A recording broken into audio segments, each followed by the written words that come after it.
നമസ്കാരം. 4K ന്യൂസിലേക്ക് സ്വാഗതം. ഇസ്രായേൽ ഗാസയ്ക്ക് മേൽ മനുഷ്യത്വരഹിതമായ ആക്രമണം ഇപ്പോഴും നിർദാക്ഷിണ്യമായി തുടരുകയാണ്. വംശത്വപരമായ നിരവധി കുറ്റകൃത്യങ്ങളാണ് ഗാസയ്ക്ക് മേൽ നടത്തുന്നതും. ഇതിനെതിരെ ദക്ഷിണാഫ്രിക്ക വംശഹത്യാ കേസ് നൽകുകയും ദക്ഷിണാഫ്രിക്ക സമർപ്പിച്ച ഹർജിയിൽ മതിയായ തെളിവുണ്ടെന്നും ഗാസയിലെ വംശഹത്യ തടയാൻ ഇസ്രായേൽ നടപടി സ്വീകരിക്കണമെന്നാണ് അന്താരാഷ്ട്ര കോടതി നിർദ്ദേശിച്ചത്. എന്നാൽ ഇപ്പോൾ ഗാസയിൽ ഇസ്രായേൽ നടത്തിയ വംശഹത്യയുടെ മറ്റൊരു തെളിവ് കൂടി പുറത്തു വന്നിരിക്കുകയാണ്.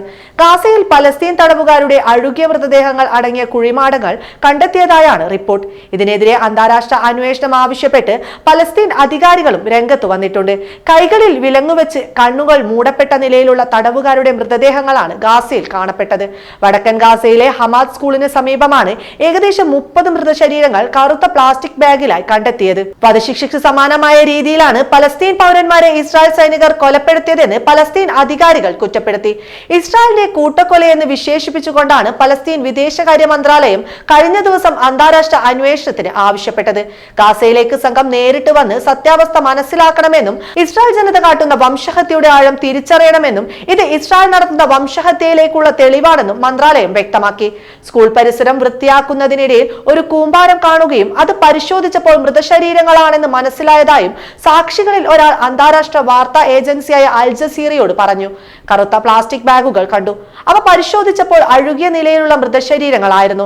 അവരുടെ കണ്ണുകൾ മൂടപ്പെട്ട നിലയിലും കാലുകളും കൈകളും കെട്ടിയിട്ട നിലയിലായിരുന്നു. ഒരു പ്ലാസ്റ്റിക് കൈവിലങ്ങ് ഉപയോഗിച്ചാണ് കാലുകളും കൈകളും ബന്ധിച്ചിരുന്നതും കണ്ണിലും തലയിലും തുണി ഉപയോഗിച്ച് മറച്ചിരുന്നതായും സാക്ഷിയെ ഉദ്ധരിച്ച് അൽ ജസീറ റിപ്പോർട്ട് ചെയ്തു.